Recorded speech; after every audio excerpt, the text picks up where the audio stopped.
Assalomu alaykum, sizlar bilan Madina Karim va ushbu video Uzbekistan Creative Association tashabbusi asosida tayyorlandi. Bugungi videoda sizlar bilan interyer kartina yaratamiz va eng qizig'i bu videoda biz qurilish sohasida ishlatiladigan xomashyolardan foydalanib ham ko'ramiz. Bu degani marketlarda olinadigan xomashyolardan ko'ra ancha arzon bo'ladigan.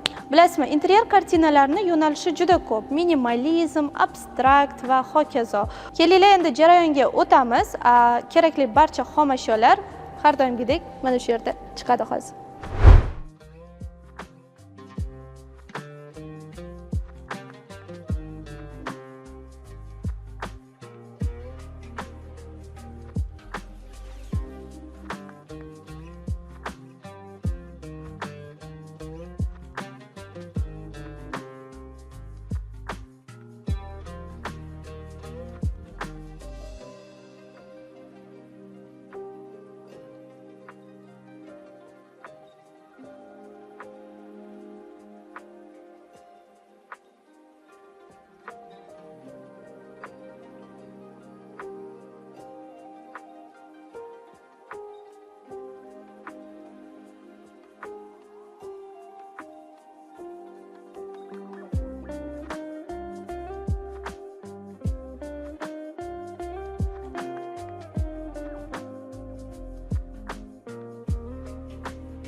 Kartinamizning grunti tayyor bo'ldi. Endi rang berishga, asosiy rangni berishga o'tamiz. Bizga buning uchun palitra va akril bo'yoqlar kerak bo'ladi. Men ozroq yashil va sariq rangni birga aralashtirib olaman. Ozroq sariq olamiz va endi yaxshilab mix qilamiz, aralashtiramiz. Bilasizmi, bo'yoqlarning turi juda ko'p.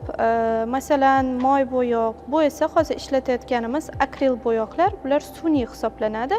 Masalan, moy bo'yoqni asosiy tarkibi moyi o'zi va quruq pigment bo'lsa, bu yerda asosiy tarkibda suvga aralashtirilgani uchun suv bo'ladi.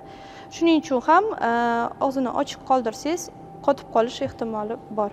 Undan tashqari tempera va hammamiz biladigan guash, akvarel bo'yoqlari bor. Interyer kartinalari uchun eng to'g'ri keladigani akril yoki moy bo'yoq hisoblanadi. Men bu kartinani lime rangida bo'yamoqchiman. Bu kartinamiz minimalistik uslubda bo'lgani uchun biz faqat rangni o'zini beramiz. Fakturamiz уже tayyor. Rangim tayyor. Endi bo'yashga o'tamiz. Kartinani gruntlaganimiz uchun, oq rangda, oq akrilda grunt qilganimiz uchun va qo'shimcha aerozolda grunt qildik. Shuning uchun ham rangimiz juda yorqin yotadi. Endi shu tarzda hamma joylarni bo'yab chiqamiz. Bir tekis qilib, iloji boricha bir yo'nalishda bo'yang, chunki har xil yo'nalishda bo'yasangiz juda xunuk chiqadi.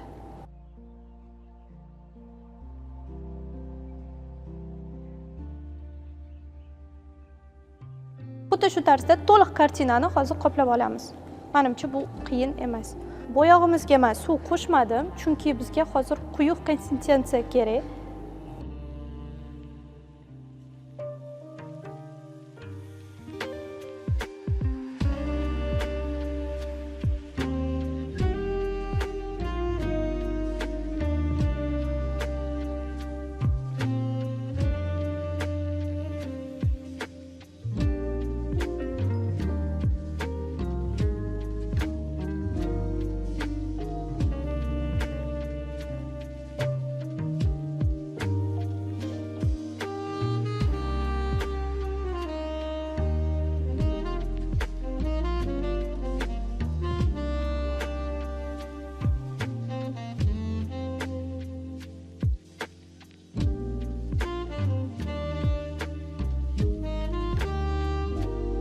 Bu rangimizda bir qavatini qopladik. Endi ikkinchi qavatini teksturniroq, bo'rttiribroq joylashtirib chiqamiz ustida. Bu degani qo'shimcha faktura. Endi ozgina yashilni to'qrog'idan ham qo'shsak bo'ladi.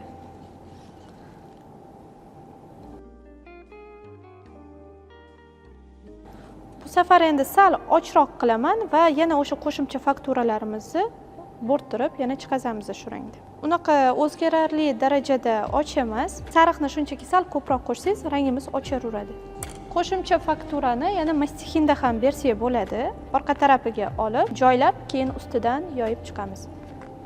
Bu istagingizga qarab. Mana bu yerda ozroq qo'shaman. Va mana bu yerda.